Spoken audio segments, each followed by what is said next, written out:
Assalamualaikum. Dan salam sejahtera. Saya Fatin Humaira daripada kumpulan Victory dan sebelah kiri saya adalah Nurin dan Jayashri. Kami ingin membentangkan tajuk dengan pembentangan kualiti pencegah permasalahan. Saya akan serahkan kepada Jaya untuk meneruskan pembentangan. Hai, selamat pagi. Okey, topik saya hari ini ialah untuk menerangkan pasal definisi kualiti. Okey, apa itu kualiti? Kualiti diertikan sebagai kecemerlangan, keunggulan, ketinggian, nilai dan mutu. Dalam kalangan tokoh-tokoh, kualiti pula dirujuk sebagai produk perkhidmatan yang ada ciri-ciri komersial yang sebenarnya memenuhi kehendak pelanggan, yang sesuai untuk berdaya saing tanpa kecacatan kepada untuk customer.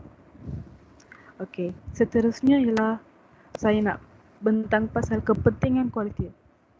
Okey, kualiti ialah penting untuk khususnya mengurangkan pembuangan skrap dan kerja semula. Lepas tu untuk memperbaiki kualiti pembuatan dan pemasangan produk. Ketiga ialah membantu dalam reka bentuk yang rasional dan penambahbaikan. Keempat, membantu dalam pemilihan bahan, peralatan dan proses. Kepentingan nombor 4 ni khususnya untuk customer yang nak beli barang dekat kedai. Okey, kelima ni meningkatkan keberkesanan pemeriksaan atau pengujian. Nombor 6, kepentingan kualiti ialah untuk menyediakan pihak pengurusan dengan suatu asas yang baru, efektif dan impersonal untuk tujuan mencapai keputusan. Yang nombor 7 ni ialah kepentingan kualiti meningkatkan pengeluaran keseluruhan dan mengurangkan kos keseluruhannya. Untuk slide ketiga ialah tujuan kualiti, saya memberikan kepada Humaira Azman. Sekian, terima kasih.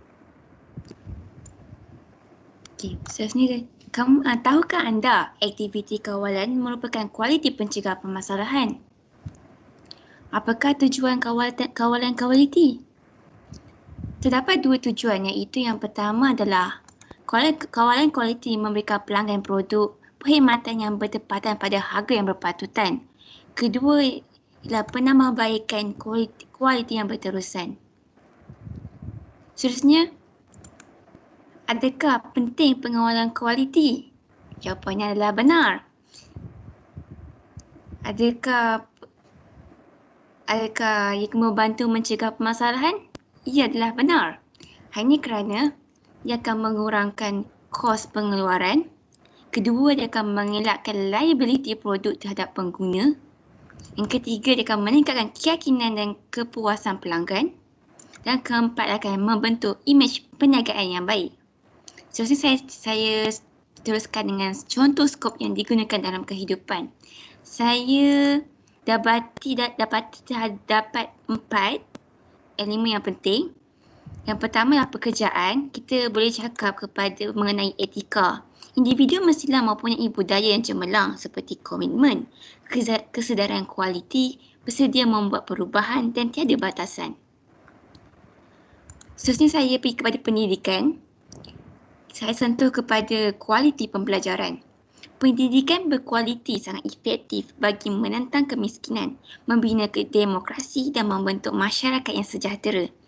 Pendidikan yang berkualiti juga memberi kuasa kepada individu, memberi mereka suara, meledakkan potensi mereka, menunjukkan jalan ke arah penyempurnaan diri serta meluaskan pandangan dan pemikiran individu kepada dunia tanpa sempadan. Yang ketiga, saya akan pergi kepada industri pemakanan. Saya akan sentuh kepada halal jakim. Halal pada hari ini telah menjadi satu sistem kualiti di peringkat global yang dapat menarik bukan sahaja pelanggan Muslim, malah pelanggan yang bukan Muslim. Ini adalah kerana piawaian ditekankan dalam piawaian makanan halal adalah tinggi dan ini termasuk aspek kebersihan. Yang keempat, saya pergi kepada industri persekitaran. Saya akan sentuh iaitu kepada contoh kualiti udara. Contohnya, Menteri Sumber Manusia telah melancarkan Code of Practice on Indoor Air Quality, ICOP AQ 2010. Kualiti udara dalaman menerangkan bagaimana udara dalaman boleh memberikan kesan kepada kesihatan, keselesaan dan kebolehan untuk bekerja. Antara aspek yang mempengaruhi kualiti udara dalaman adalah suhu, kelembapan, relatif, ulat bakteria, pengudaraan yang tidak baik dan juga pendedahan kepada bahan kimia. Oleh itu, pengawalan kualiti udara perlu diterapkan. Seterusnya saya serahkan kepada Nurin. Terima kasih Humaira. Okey, sekarang saya akan menerangkan contoh akta kualiti dan fungsinya. Okey, contoh akta kualiti yang saya dapat adalah Akta Kualiti Alam Sekeliling 1974. Fungsi akta kualiti alam sekeliling adalah suatu akta berhubung dengan mencegah, menghapus, mengawal pencemaran alam sekeliling dan bagi maksud-maksud yang berkaitan.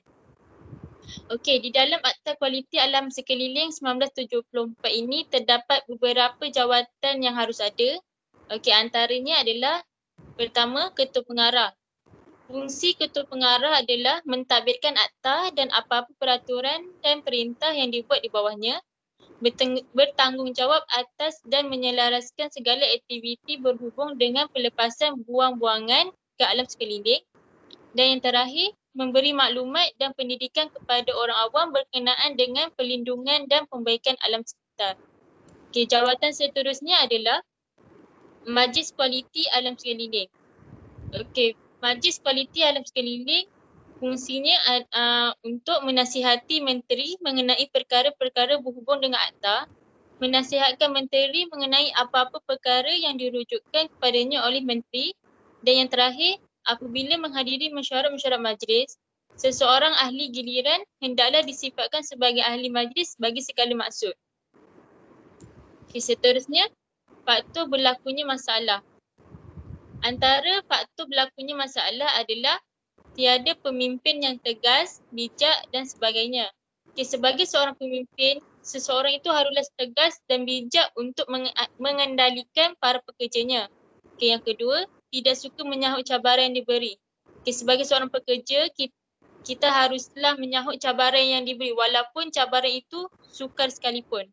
Okay, yang ketiga, kurangnya ilmu pengetahuan tentang sesebuah organisasi pada diri seseorang. Okay, sebagai seorang pekerja yang berkualiti, kita haruslah mengetahui apa organisasi itu hendak buat. Okay. Yang terakhir, tiada penghargaan atau ucapan tahniah kepada seseorang pekerja daripada majikan.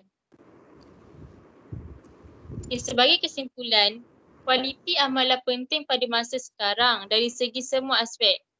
Okay, yang kedua, aktiviti kawalan kualiti amatlah penting dalam mencegah permasalahan. Dan yang terakhir, hal ini kerana supaya tidak menimbulkan sebarang masalah pada masa akan datang. Sekian saja daripada kami. Sekian, terima kasih.